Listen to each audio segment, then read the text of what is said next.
Bismillahirrahmanirrahim. Assalamualaikum warahmatullahi wabarakatuh. Waalaikumsalam warahmatullahi wabarakatuh. Syukur alhamdulillah pada siang hari ini kita bisa berkumpul di ruangan labor kita ini dalam keadaan sehat walafiat. Mudah-mudahan kita nanti bisa mengikuti kegiatan ini dengan baik.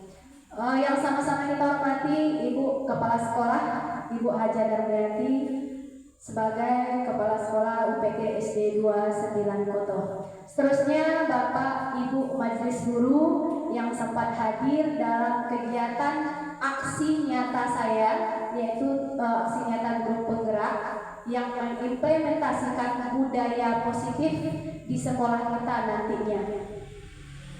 Kemudian selawat beserta salam tak lupa pula kita kirimkan buat arwah junjungan kita, yakni Nabi besar Muhammad Sallallahu Alaihi Wasallam. Menjelang kegiatan kita lanjutkan, terlebih dahulu mari sama-sama kita mengucapkan basmalah. Mudah-mudahan nanti kegiatan kita ini lancar dari awal sampai akhir hendaknya. Untuk kegiatan pertama, kita minta sepatah kata dari Ibu Kepala Sekolah untuk kita semuanya. Kepada Ibu dipersilahkan. Bismillahirrahmanirrahim.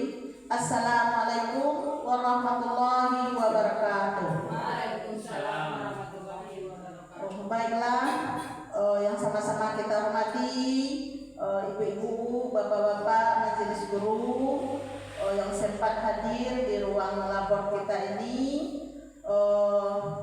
untuk melanjutkan acara-acara atau tugas-tugas dari ibu kita Nur Insani untuk CGP.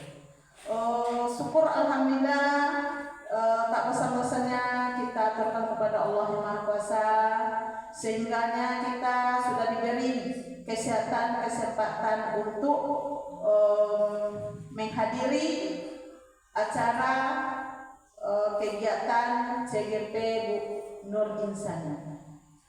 Selawat beriring salam tak bosan-bosannya kita aturkan kepada Nabi kita, yakni Nabi Muhammad Sallallahu Alaihi Wasallam. Baiklah, yang diminta oleh Ibu Nur tadi sepatah kata untuk melanjutkan acara kita di ruang labor ini, implementasi budaya positif di UPT SD 29 Koto. Untuk itu, baiklah sama-sama kita membagi antara satu dengan lain, mana yang berkelebihan kita ambil hikmahnya, mana yang kurang kita isi mengisi. Jadi untuk itu mudah-mudahan apa yang direncanakan oleh Ibu CGP kita tadi mudah-mudahan sukses hendaknya, amin amin ya rabbal alamin. Baiklah, yang direncanakan program Bu Nur pada hari ini mungkin budaya positif. Jadi budaya positif ini baiklah kita bersama-sama mengayomi tentang siswa kita tentang positifnya. Kalau seandainya ada yang tidak positif, anak kita itulah yang kita berantas. Baiklah, untuk pembukaan atau pembukaan dari kepala sekolah, untuk itu Ibu akhiri, wabillahi taufiq hidayah. Assalamualaikum warahmatullahi wabarakatuh. Terima kasih kita ucapkan kepada Ibu Kepala Sekolah yang telah memberikan sedikit arahan kita kepada kita semua. Untuk itu sekarang saya mulai yaitu tentang budaya positif yang akan kita laksanakan nanti di sekolah kita, yaitu UPT SD 29 Koto. Dan sebelum kita lanjut ke materi, kita boleh speaking dulu sebentar. Bapak Ibu boleh berdiri. Kita dengarkan musik dulu. Kita ikuti gambar yang ada di depan.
Dan kita masuk ke budaya positif. Di dalam budaya positif, mungkin Bapak Ibu semuanya di dalam pikirannya itu apa tentang budaya positif yang Bapak Ibu pikirkan atau yang terlintas di pikiran Bapak Ibu tentang budaya positif itu bagaimana? Mungkin ada Bapak Ibu yang bisa mengucapkan atau mengutarakan apa yang budaya positif tersebut. Ada yang mengetahui? Mengucap salam sebelum Ya, masuk ke ruangan. bagus, mengucapkan salam itu salah satu termasuk budaya positif. Nah, sekarang kita lihat apa itu budaya positif. Jadi kalau budaya itu adalah kebiasaan. Positif itu adalah yang baiknya. Jadi kebiasaan yang baik yang kita lakukan di sekolah. Jadi nanti ini kita cobakan di sekolah kita ke anak-anak kita. Kemudian budaya positif merupakan perwujudan dari nilai-nilai atau keyakinan universal yang menyeluruh yang diterapkan di sekolah. Budaya positif ini diawali dengan perubahan paradigma tentang teori kontrol namanya. Ada yang mengontrolnya nanti. Kemudian selama ini barangkali kita sebagai guru merasa berkewajiban mengontrol perilaku siswa kita agar perilaku mereka itu sesuai yang guru harapkan. Nah, jadi yang perubahan paradigma itu sekarang kita bayangkan. Yang pertama adalah Bapak Ibu pikirkan satu barang atau mungkin yang berharga dalam diri Bapak Ibu semuanya, digenggam buat kepalan. Kemudian Nah, jadi di kepala itu ada satu yang intinya tidak bisa diambil oleh orang lain. Nah, kemudian teman kita yang lain berusaha untuk mengambil apa yang ada di kepala tangan kita. Kita berusaha untuk menyimpan bagaimana supaya yang ada di telapak tangan kita ini tidak dapat dibuka oleh orang lain.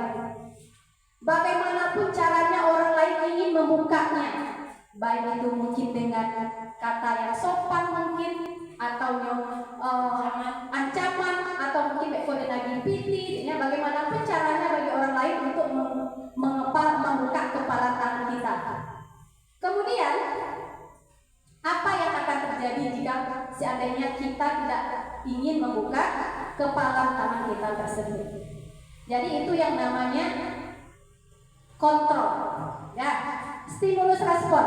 Kita mencoba, yang ini adalah stimulusnya. Kita mencoba mengubah orang agar berpandangan sama seperti kita. Ya, kalau teorinya kita itu berusaha memahami pandangan orang lain tentang dunia. Kemudian perilaku buruk itu dilihat sebagai suatu kesalahan. Kalau yang buruk dilakukan itu sudah beranggapan kesalahan. Jadi semua perilaku itu memiliki tujuan. Contohnya anak kita melakukan kesalahan, pasti mereka melakukan itu ada tujuannya. Nah, jadi ada tujuannya, bagus. Mungkin dia ingin diperhatikan.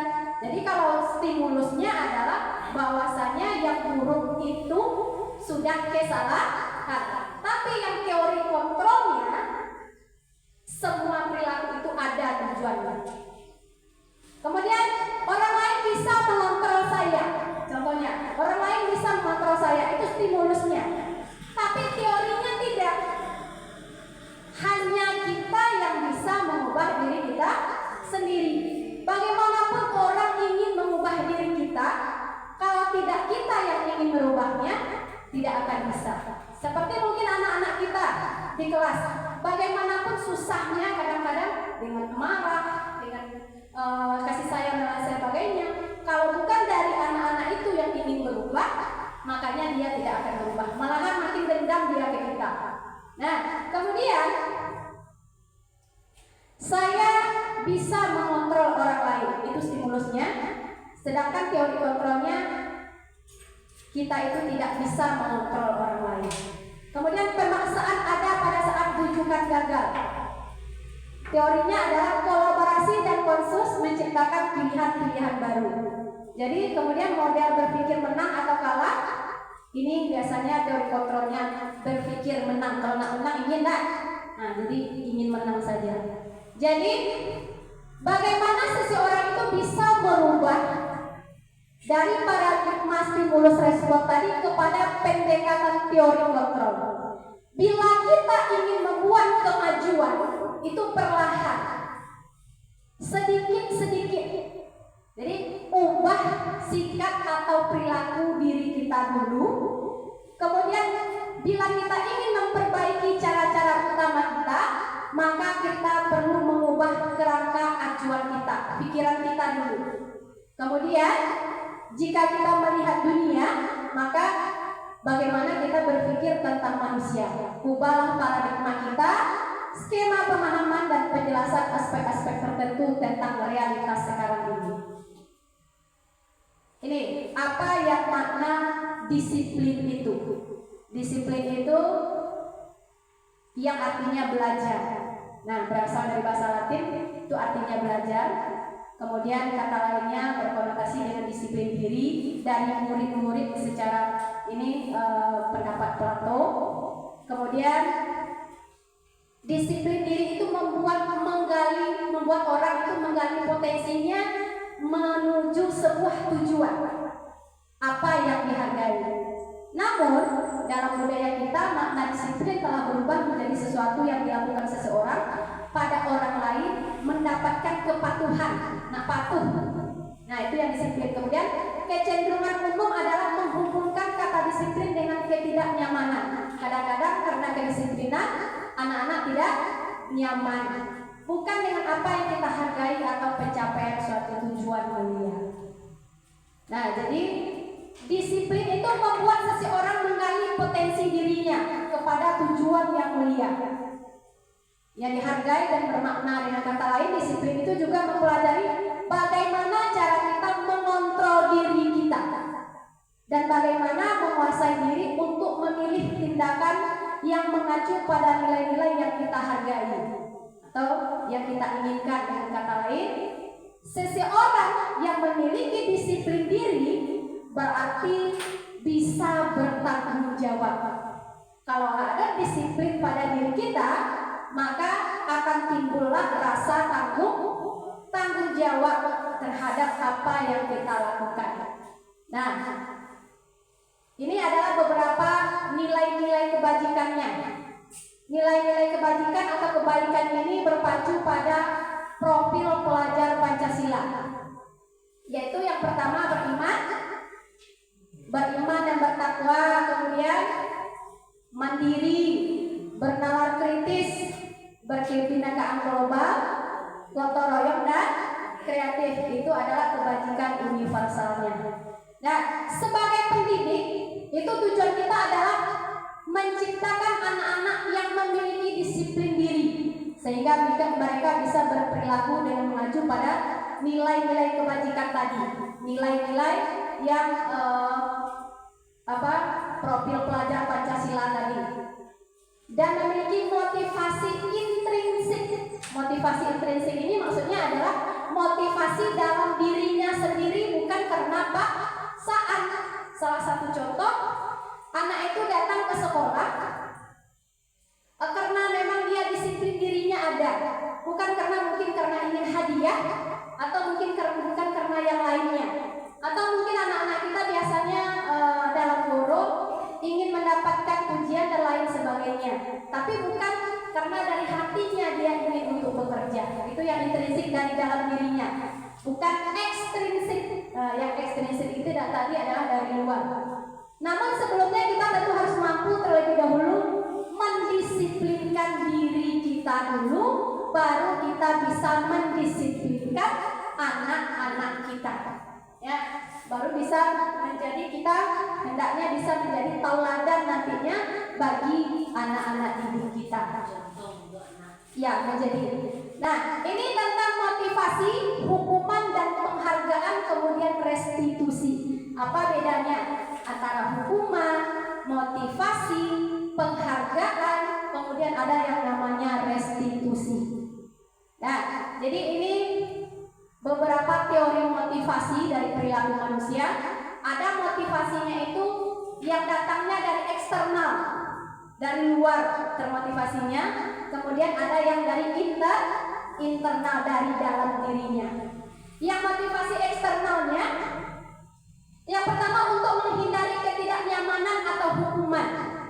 Itu dari luar. Kemudian untuk mendapatkan imbalan, bisuan sampai juara timur datang ke sekolah copet. Nah, itu masih dari eksternal. Nah, yang dari dalamnya adalah untuk menghargai diri sendiri.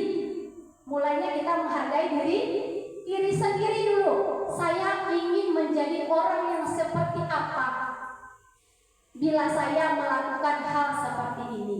Nah, jadi kalau itu pikiran dewa, berarti itu baru dari dalam diri. Kalau masih ada yang belum lihat itu, berarti itu masih motivasinya dari luar, bukan dari dalam diri.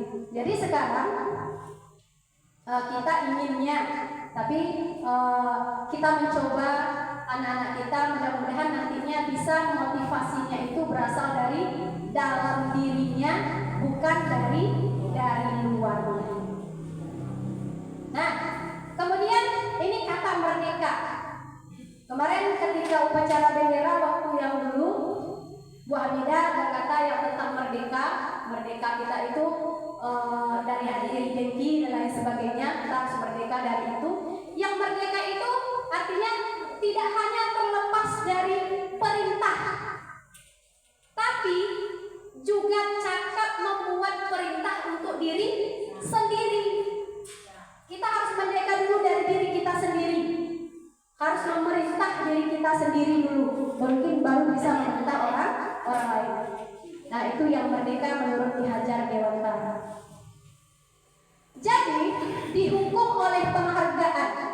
anak-anak ini dihukum oleh penghargaan. Penghargaan itu berlaku sama dengan hukuman. Dalam artinya meminta atau membujuk seseorang melakukan sesuatu untuk memenuhi suatu tujuan tertentu dari orang yang meminta atau membujuknya. Jadi kalau dihukum itu pengaruhnya jangka pendek dan jangka panjangnya bisa. Apa contohnya? Contoh anak dihukum. Mungkin setelah tamat dari SD ini nanti pasti ingat. Dalam jangka pendeknya juga seperti itu, mungkin rasa takutnya ke sekolah. Kemudian penghargaan itu juga merusak hubungan, bisa juga merusak hubungan. Itu kan jadi penghargaan ya. Kadang-kadang ceweknya nyokap kawannya. Nah, karena yang satu ini dapat penghargaan, nah yang lain jadi merusak hubungan dengan temannya itu. Kemudian penghargaan itu juga menurunkan kualitas. Awak rajin, contoh, kawan lebih rajin, yang dapat penghargaan yang lebihnya.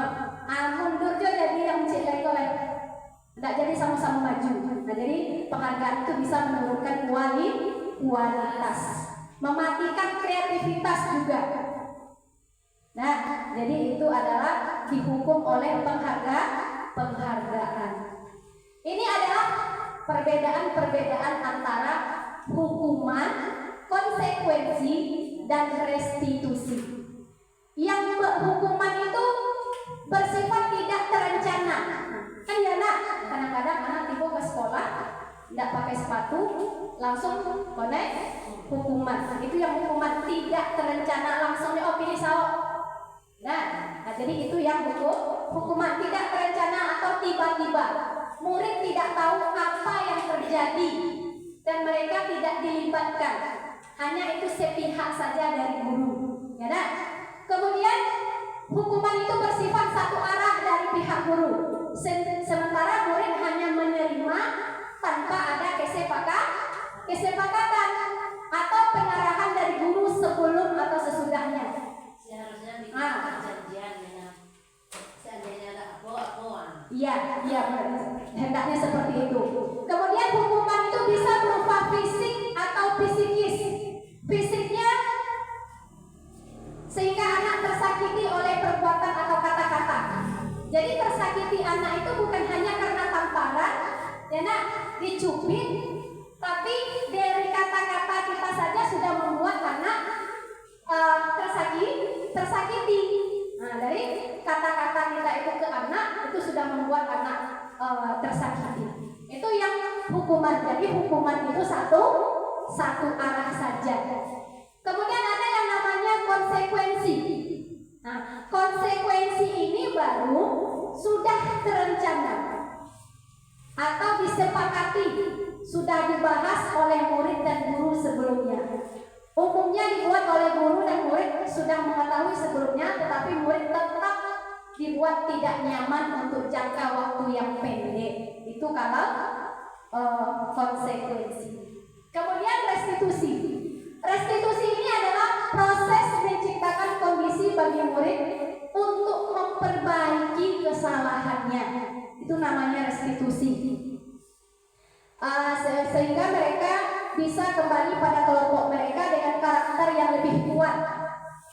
Restitusi ini merupakan proses kolaboratif yang mengajarkan murid untuk mencari solusi dari masalah mereka. Dakwah yang mengagi solusi, tapi batanya keinyo apa solusi dari masalah itu. Nah, kita sekedar mengarahkan mereka saja. Kemudian konsekuensi ini biasanya diberikan berdasarkan suatu data yang umumnya dapat diukur. Ini biasanya dapat diukur dari kesalahan mereka. Nah, coba Bapak Ibu lihat semua ini. Manakah yang hukuman, manakah yang konsekuensi menurut Bapak Ibu semuanya? Yang pertama, mencatat 100 kali di dalam buku kalimat saya tidak akan terlambat lagi karena terlambat ke sekolah. Itu termasuk hukuman atau konsekuensi. Anak-anak itu mencatat 100 kali. Masuk hukuman atau masuk konsekuensi?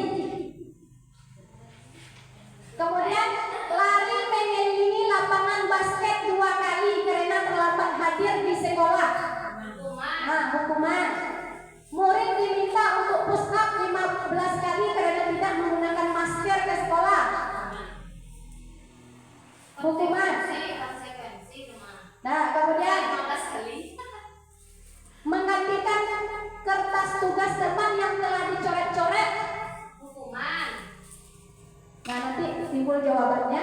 Membersihkan tumpahan air di meja tulis karena tersenggol pada saat belajar. Konsekuensi. Murid disuruh untuk mengenakan sepatu seharian di sekolah karena tidak menggunakan sepatu hitam. Ini maksudnya adalah murid disuruh melepaskan sepatu seharian di sekolah karena tidak memakai sepatu hitam. Hukuman atau konsekuensi? Hukuman. Lari mengelilingi lapangan basket 2 kali karena terlambat 10 menit untuk pelajaran PJOK. Hukuman. Oke, kita lihat. Nah, ini kenapa konsekuensi? Pembelajaran PJOK itu kan ada larinya. Dan ada pemanasan anak-anak dulu menjelang olahraga. Itu bukan termasuk ke dalam hukuman. Tapi itu konsekuensi yang harus dia terima.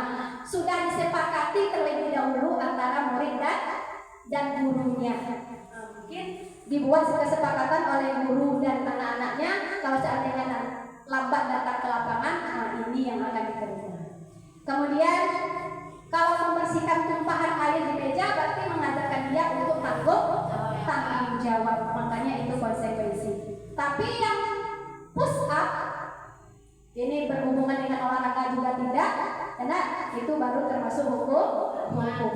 Jadi inilah beberapa perbedaan antara hukuman dan konsekuensi.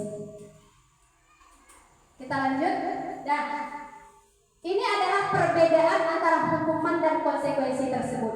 Hukuman itu sesuatu yang menyakitkan yang harus terjadi. Nah, menyakitkan baik itu perasaan anak-anak kita, hatinya. Kemudian kalau konsekuensi sesuatu yang harus terjadi karena telah disepakatinya. Kalau tidak dilakukan kan tidak akan terjadi. Kemudian membuat anak sakit fisik maupun hati untuk jangka waktu yang lama. Ibu tuh dulu pernah memicik dari lamu atau kodal di anak-anak kalau hukuman. Kemudian anak membenci kedisiplinan. Kalau konsekuensi itu anak menghargai disiplin. Ini lagi sepakati sama-sama. Makanya harus dia patuhi. Kalau hukuman hanya dari guru saja. Nah, kemudian mendorong anak untuk menyakiti dirinya sendiri. Kemudian kalau konsekuensi mendorong anak agar mudah menyesuaikan dirinya. Kemudian di sini tadi anak itu ada yang menyembunyikan kesalahan. Kadang-kala dia salah, tapi karena takut hukuman, dia menyembunyikan kesalahannya. Bu, wadah itu tadi deh Bu. Ya enggak? Nah, padahal dia sudah melakukannya, tapi karena takut dengan hukuman, anak jadinya tidak jujur. Dia sembunyikan kesalahannya. Itu kalau yang hukuman. Nah, ini adalah ciri-ciri yang restitusi. Restitusi itu bukan menembus kesalahan, namun anak belajar dari kesalahan. Bagaimana dia tidak mengulangi itu lagi untuk besoknya. Nah, itu yang restitusi, belajar dia dari kesalahannya. Contoh, hari ini dia itu ngobrol dengan teman ketika belajar contohnya. Yang restitusi itu kita panggil dia, bagaimana supaya besoknya tidak lagi. Nah, itu yang restitusi, belajar dari kesalahan. Kemudian restitusi itu juga memperbaiki hubungan, mengajak mereka berbicara. Kemudian ada tawaran untuk mereka, bukan paksaan, tapi tawaran. Nah, kemudian menuntun untuk melihat ke dalam dirinya, mau jadi seperti apa dia nantinya. Setelah itu restitusi diri itu adalah yang paling baik. Kemudian fokus pada karakter bukan tindakan. Jadi yang diminta adalah karakter pada anak, pembentukan anak tadi. Kemudian fokus pada solusi. Setelah itu mengembalikan murid yang berbuat salah kepada kelompoknya. Jadi nanti kalau sudah dia lakukan restitusi, kembali kelompoknya, dia tidak akan mengulangi lagi. Nah, jadi salah satu ini budaya positif tadi, salah satunya adalah membuat keyakinan kelas. Keyakinan kelas itu mengapa sekarang tidak peraturan kelas? Mengapa keyakinan kelas? Jadi kita kemarin diminta untuk membuat keyakinan yang ada di kelas, itu di kelas kita masing-masing. Jadi nanti bisa diminta anak untuk membuatnya. Setelah itu nanti kita kita periksa kembali aturan-aturan yang dibuat oleh anak tersebut. Kita seleksi lagi apa yang sudah dibuat anak. Contohnya kadang-kadang anak boleh makan di dalam kelas katanya, itu menurut mereka, tapi kita luruskan ke arah yang positif lagi. Nah, mungkin anak tidak boleh tidak pakai sepatu ke sekolah, namanya anak-anak, ya nak. Tapi kita beri untuk yang positifnya lagi, kata-kata yang lebih positif. Jadi keyakinan itu merupakan suatu nilai keselamatan atau kesehatan. Jadi kebajikan universal yang disepakati secara tersirat dan tersurat.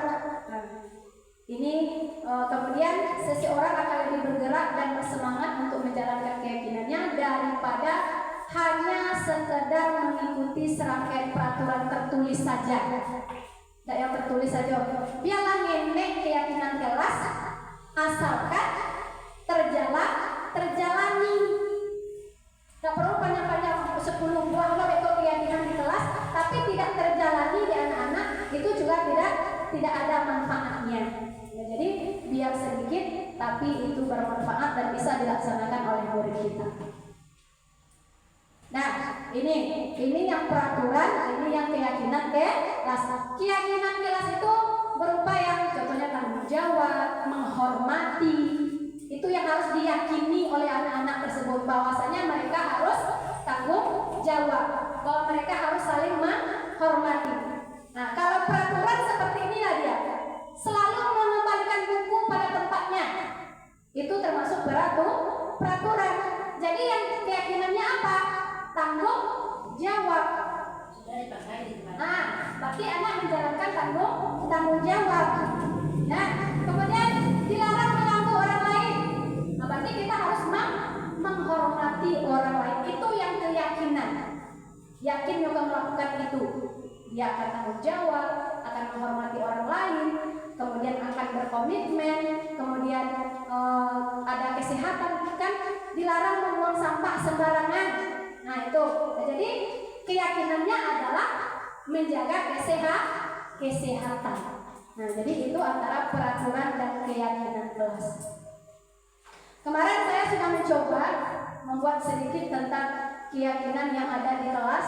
Jadi anak-anak itu memang membuatnya tidak boleh membuang sampah sembarangan, kemudian tidak boleh berbicara dengan teman ketika guru menerangkan pelajaran. Jadi kalau yang keyakinannya adalah saling menghargai, saling menghormati, tanggung jawab, kebersihan, itu yang mereka yakini di dalam kelas mereka. Nah, itu yang keyakinan kelas.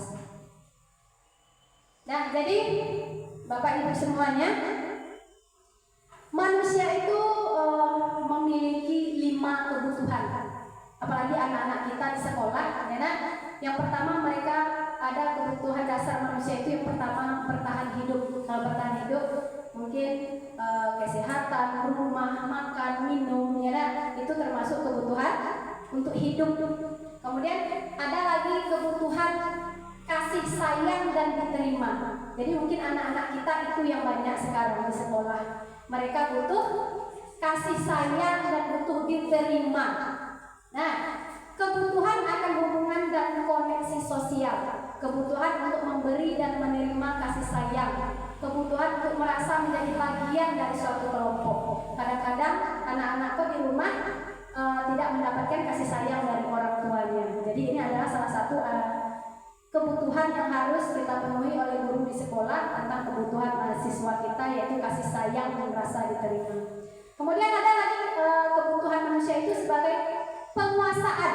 Ya, jadi kalau penguasaan ini adalah kekuatan untuk mencapai sesuatu menjadi kompeten, terampil, kompeten, kemudian didengarkan dan memiliki rasa harga diri, berharga dan diakui, itu namanya penguasaan. Kemudian ada lagi kebebasan. Anak-anak kita mungkin banyak yang ingin kebebasan, kebutuhan kebebasan yang banyak. Kemandirian, otonomi, memiliki pilihan dan mampu mengendalikan arah hidup seseorang. Bebas bergerak, suka mencoba-coba, tidak terlalu terpengaruh orang lain, dan senang mencoba hal baru dan menarik. Itu yang kebebasan. Kemudian ada lagi kesenangan. Kesenangan bermain. Kalau kelas 1 nah, kesenangan ini yang banyak. Tidak hanya kelas 1 sampai ke kelas 6, anak-anak kita juga mungkin banyaknya ingin kesenangan. Bermain, tertawa, ingin menikmati apa yang dilakukan, bergurau, suka melucu. Nah, ini adalah kebutuhan, memang itu adalah kebutuhan mereka. Ingin kasih sayang, ingin penguasaan, ingin kebebasan. Kita pun juga seperti itu. Itu sudah kebutuhan manusia. Nah, yang 5 itu. Nah, di sini.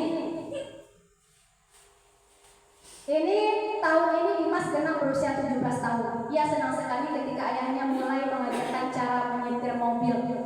Setiap akhir pekan ia berlatih menyetir. Ia terlihat senang sekali berlatih sampai akhirnya ia bisa menyetir mobil dengan baik dan lancar. Ketika ibunya bertanya pada Dimas, apa yang membuat dia ingin bisa menyetir mobil? Kemudian ketika jawaban Dimas adalah seperti ini, kebutuhan apa yang ingin dia penuhi? Aku merasa bangga dan keren. Berarti itu kebutuhannya adalah penguasaan. Nah, kemudian biar bisa jalan-jalan katanya.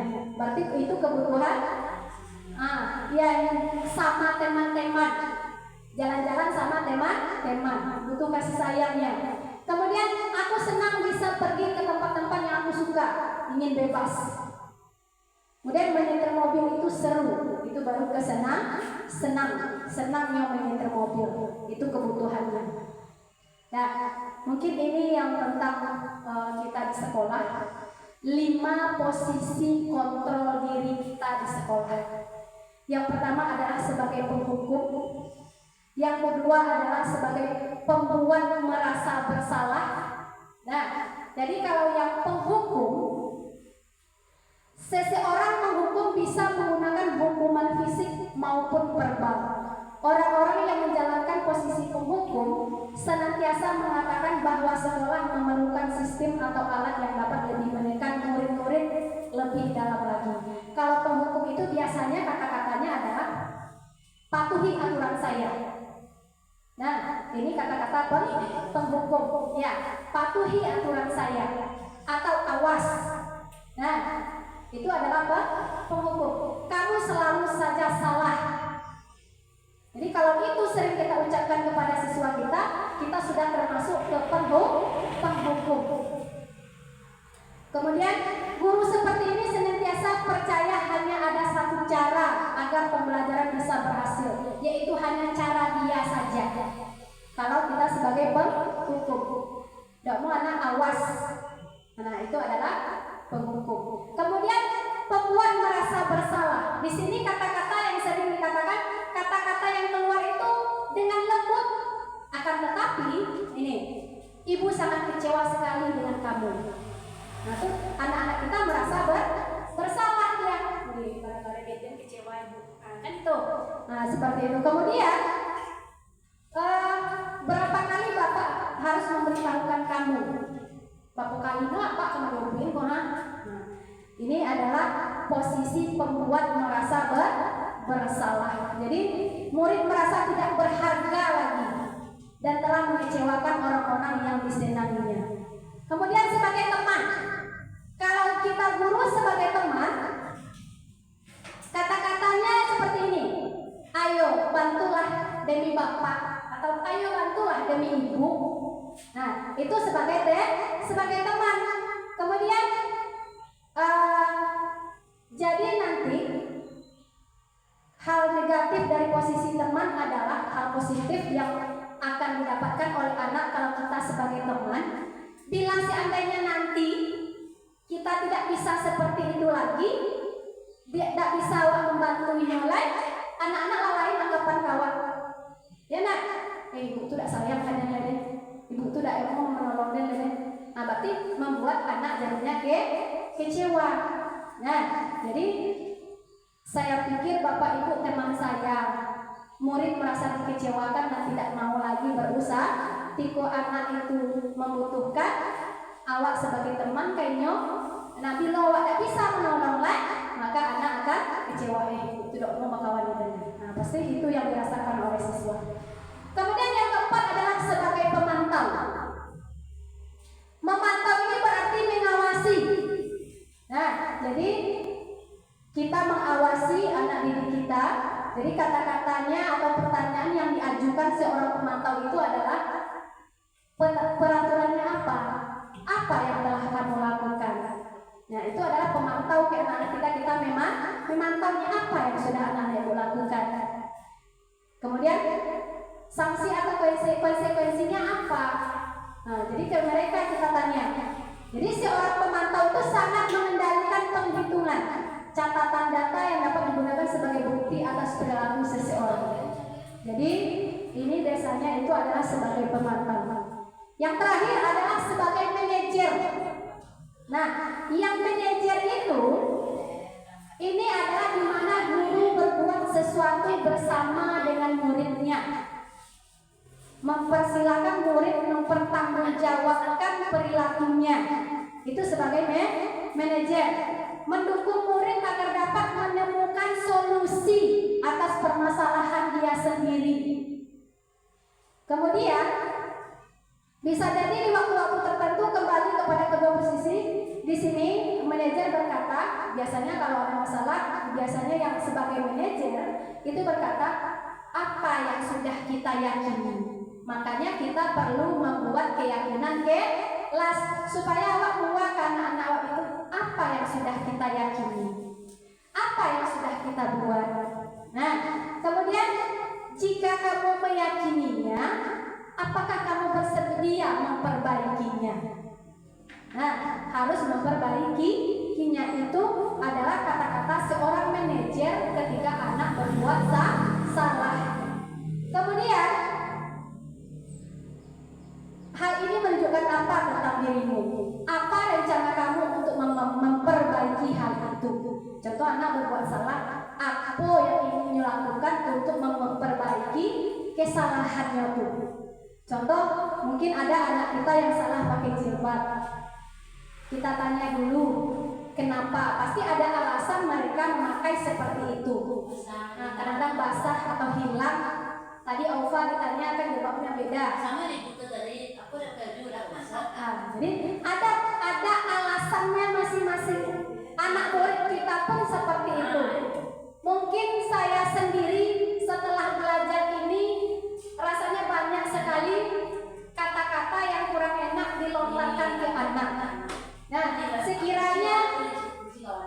sekiranya itu perlu kita kontrol diri untuk berkata-kata seperti itu di anak-anak. Jadi itulah salah satu membuat anak untuk malas ke sekolah. Anak rasa ada beban ke sekolah, kadang-kadang tidak bisa tugas, takut kena marah oleh guru, takut ini. Makanya anak-anak itu ada rasa beban mereka untuk ke sekolah. Tapi kalau kita laksanakan yang budaya positif seperti ini di sekolah, mungkin membuat anak-anak itu senang di sekolah. Jadi kita harapkan anak-anak itu bisa menyenangkan dia di sekolah. Tidak ada beban bagi mereka untuk ke sekolah. Jadi ini adalah yang posisi manajer. Nah, ini ada satu cerita tentang Adi terlambat datang ke sekolah. Kalau yang penghukum, kata-katanya itu nada suaranya tinggi, bahasa tubuhnya itu kalimat nunjuk, ya nak, tunjuk anak, ya nak, mata melotot pula lagi, jari-jari menunjuk-nunjuk, menghardik, palambe torujo. Nah, seperti itu, pasti terlambat lagi, selalu datang terlambat. Kapan bisa datang tepat waktu? Nah, jadi itu adalah sebuah kata-kata untuk penghukum. Jadi anak lawan menjadi rasa takut, dendam. Pasti ada rasa dendam. Lah itu disempem ke dia. Ibu tuh main di nyowi-owi dan ditunjuk-tunjuk udah di ibu tuh. Nah, ini seperti itu. Kemudian tanyakan kepada diri Anda, bagaimana perasaan murid bila guru berbicara seperti itu pada saat muridnya datang terlambat. Kemudian hasilnya nanti kemungkinan murid itu marah, dan dendam atau mungkin bersifat agresif. Kalimat cuek-cuek kena, kadang-kadang anak-anak kan seperti itu. Lampoi jadi tompe awak, kalian bungo nyepatan, kalian tapung dan cuek kalian batu. Nah, itu membuat anak marah dan dendam atau bersifat agresif tadi. Bisa jadi sesudah kembali duduk, murid tersebut akan mencoret-coret bukunya. Di kesawati tadi, maka dia akan coret-coret bukunya. Ya. Kemudian lebih buruk lagi sepulang sekolah mungkin murid melihat motor atau mobil bapak ibu guru, menggores kendaraannya. Itu lebih buruk lagi. Nah, jadi itulah salah satu akibat dari seorang penghukum. Kemudian kita lanjut. Ini tentang pembuat merasa bersalah. Nah, nada suaranya memang halus, sedih, bahasa tubuhnya itu merapat pada anak, lesu. Kemudian di sini, Adi, kamu ini bagaimana ya? Kamu sudah berjanji dengan ibu tidak akan terlambat lagi. Kamu kenapa ya senang sekali mengecewakan ibu? Lah mengecewakan orang lah. Jadi anak itu merasa kecewa itu. Dia membuat merasa bersalah gara-gara di awal ibu kok malu. Kemudian bagaimana perasaan murid bila ditegur seperti cara ini? Hasilnya adalah murid akan merasa bersalah. Bersalah dalam mengecewakan ibu atau bapak gurunya. Murid ini akan merasa menjadi orang yang gagal dan tidak sanggup membahagiakan orang lain. Tidak bisa membuat hati gurunya senang. Dia merasa bersalah. Kemudian kadang-kala sikap seperti ini lebih berbahaya dari sikap penghukum, karena emosi akan tertanam rapat di dalam dan dia memendam perasaannya. Tak tahu apa dia perasaannya tuh dia membuat uang tidak senang. Nah, jadi seperti itu. Kemudian amarahnya, jadi cara negatif murid tertekan seperti inilah yang tiba-tiba bisa meletus amarahnya dan bisa menyakiti diri sendiri atau orang lain. Jadi merasa bersalah pada dirinya, mungkin bisa bunuh diri. Dia merasa bersalah ke orang lain, jadi merasa dirinya itu bersalah, menghukum dirinya sendiri. Itu yang membuat merasa bersalah. Kalau sebagai teman seperti ini, nah kalau ramah, akrab, bercanda dengan anak, nah bahasa tubuhnya itu merapat ke anak, matanya senyum, ya nak. Adi, ayolah, bagaimana sih kamu? Kemarin kamu sudah janji ke bapak. Kenapa terlambat tadi? Sambil tertawa ringan ke anak tadi. Kemudian dia sudah tidak apa-apa, duduk dulu. Nanti Pak Guru bantu. Nah, nanti bapak gurunya membantu. Nah, membantu sambil senyum-senyum. Bagaimana perasaan murid dengan sikap guru yang seperti ini? Hasilnya adalah murid akan merasa senang. Jelas anak senang, ya nak, sudah dibantu. Nah, tidak lobongi deh, pasti anak senang dan akrab dengan guru. Ini termasuk dampak yang positif. Nah, ini dampak yang positif, anak membuat senang. Kemudian hanya saja di sisi negatifnya, murid menjadi tergantung kepada guru. Tergantung ya, dia bantu kan baca tori, nyari buat tori dia apaan, tolong tori dia apaan dari ibu Nah, kemudian dia selalu mengandalkan guru tersebut untuk membantunya. Akibat lainnya dari posisi teman ini, Adi hanya akan berbuat sesuatu bila yang menyuruh adalah guru tersebut. Nah, itu yang tidak boleh deh. Kalau lawak mabuknya bakawan, guru itu aja namanya. Guru itu aja namanya Ayo namanya. Ibu tuh eloknya di bakawan. Nah, tiba di guru lain kan bu, tidak boleh. Nah, itu akibatnya dari kita sebagai kontrol dirinya sebagai teman. Ya, kalau bisa ya bu. Nah, kemudian sebagai pemantau. Yang sebagai pemantau ini bagaimana pula? Nada suaranya itu datar, bahasa tubuhnya formal saja, tidak seperti teman tadi merusak anak. Adi, tahukah kamu jam berapa kita memulai? Tahu Pak, kamu terlambat 15 menit. Apakah kamu sudah mengerti konsekuensi yang harus dilakukan bila terlambat? Paham Pak, saya harus tinggal kelas pada jam istirahat nanti dan mengerjakan tugas ketinggalan saya. Iya benar, nanti pada saat jam istirahat kamu harus tinggal di kelas untuk menyelesaikan tugas yang tertinggal tadi. Saya tunggu, Ibu. Apa perasaan murid? Nah, hasilnya adalah murid memahami konsekuensi. Pahami konsekuensi bahwasanya kalau tidak sudah tugas itu apa nih gurunya di dalam harus dijalankan karena telah melanggar salah satu peraturan sekolah. Guru tidak menunjukkan suatu emosi yang berlebihan, tidak bongi deh, tidak marah atau membuat merasa berbuat salah. Murid tetap dibuat tidak nyaman, yaitu dengan harus tinggal kelas pada waktu jam istirahat dan mengerjakan. Jadi murid tidak merasa nyaman karena kawan-kawannya lah balik atau mungkin lah istirahat, nantinya tetap tinggal di dalam kelas. Itu yang membuat siswa yang tidak nyaman. Nah, ya itulah ujung-ujungnya boros. Nah, ini ya yang sebagai manajer. Manajer ini tinggi jabatannya. Kalau manajer itu nada suaranya tulus, bahasa tubuhnya tidak kaku, mendekat ke murid. Adi, apakah kamu mengetahui jam berapa sekolah dimulai? Tahu Pak, jam 7 kata anak. Ya, jadi kamu terlambat. Kira-kira bagaimana kamu akan memperbaiki masalah ini? Saya bisa menanyakan teman saya Pak untuk mengejar tugas yang tertinggal. Kan dia yang mencari solusi sendiri, bukan kita yang justru tanya ke kawan tugas ya. Jadi kita sekedar menanya saja ke anak. Nah itu yang tugas kita sebagai manajer, bukan kita yang memberi solusinya, tapi kita memintanya. Kemudian baik itu bisa dilakukan. Apakah besok akan ada masalah untuk kamu agar bisa hadir tepat waktu ke sekolah? Tidak Pak, saya bisa hadir tepat waktu. Baik, saya hargai usahamu untuk memperbaiki diri.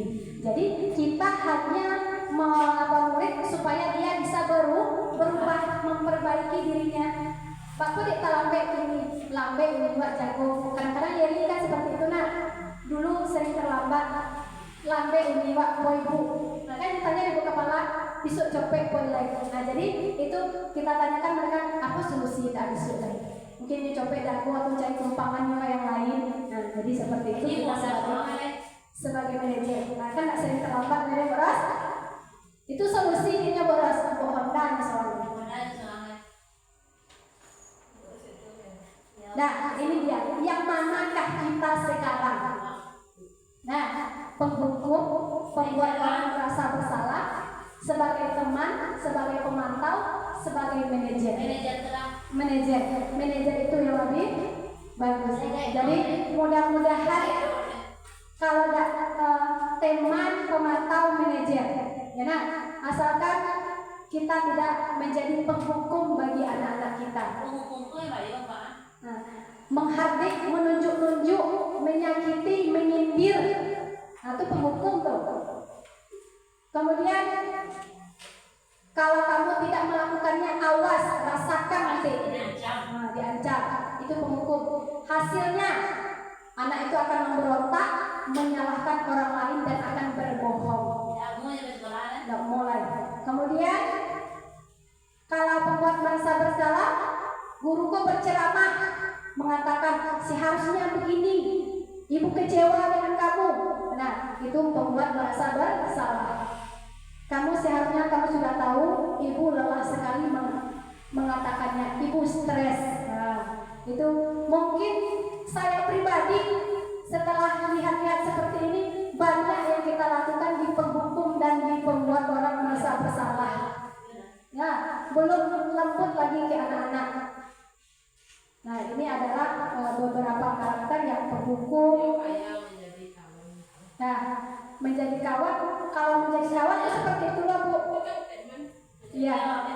Jadi teman aja lah dulu. Iya. Dulu lah.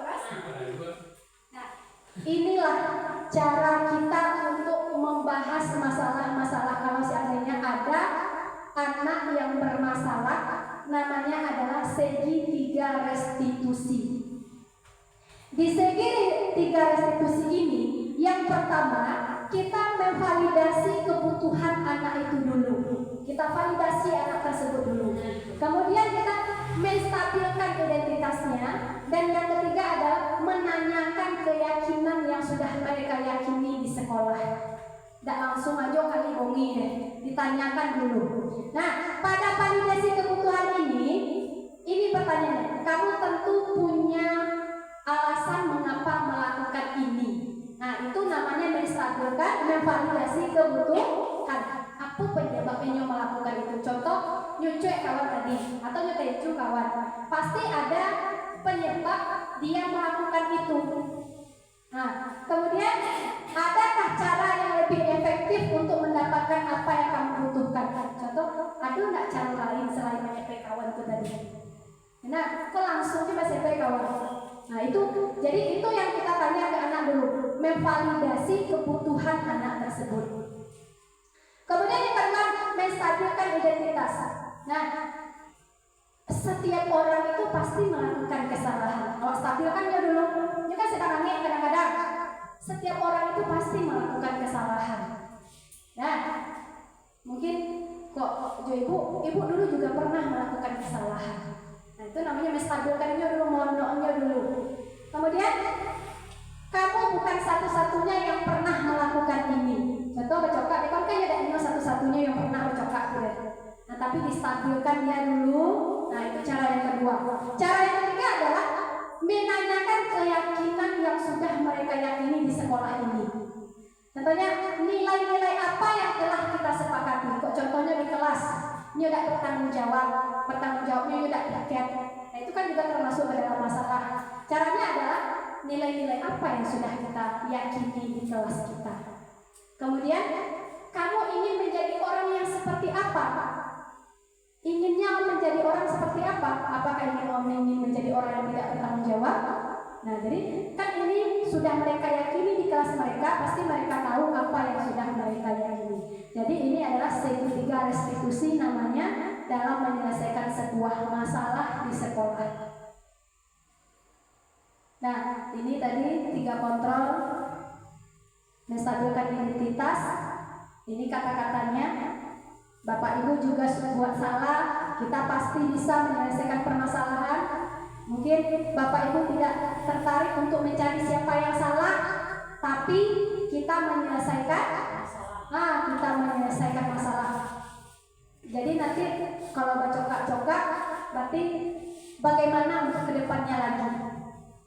Siapa yang salah tadi, siapa yang dulu tadi, siapa yang itu tadi. Nah, jadi tidak mencari kesalahan, tapi bagaimana untuk memperbaiki untuk kedepannya. Itu yang menstabilkan identitas. Kemudian ini yang kebutuhan tadi, validasi kebutuhan. Guru berkata, kamu bisa saja melakukan hal yang lain yang lebih buruk dari itu. Nah, jadi kemudian kamu pasti punya alasan mengapa melakukan itu tadi. Ibu, itu ya Nah, jadi ada alasannya melakukan itu. Kemudian, maukah kamu belajar cara lain untuk mendapatkan yang kamu butuhkan tanpa harus memukul kawan? Jadi sakit hati mungkin ada tidak yang lain selain memukul kawan? Nah, jadi ini beberapa kata-kata yang disampaikan oleh seorang guru untuk memvalidasi kebutuhan siswa supaya siswa kita itu tidak takut dan lain sebagainya. Nah, ini yang menanyakan keyakinan.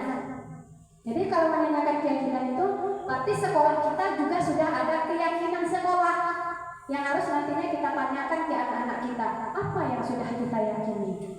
Guru berkata di sini, apa nilai yang kita percaya di kelas atau sekolah kita? Kemudian kelas yang ideal itu seperti apa sih?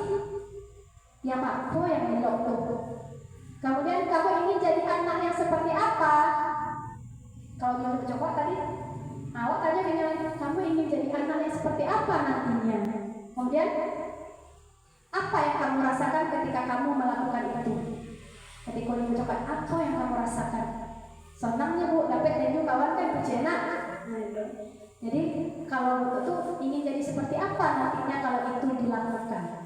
Nah, jadi ini adalah menanyakan keyakinan. Nah, jadi mungkin untuk pertemuan kali ini yang bisa saya sampaikan. Kalau ada dari penyampaian saya ini yang kurang tepat pada tempatnya, saya mohon maaf.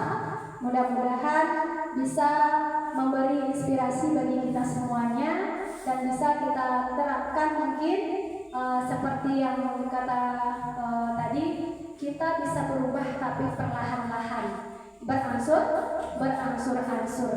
Jadi mudah-mudahan budaya positif ini bisa kita lakukan di sekolah. Salah satu budaya positif yang pertama sekali adalah tentang keyakinan kelas. Jadi boleh Bapak Ibu semuanya nanti buat keyakinan kelasnya masing-masing di kelasnya.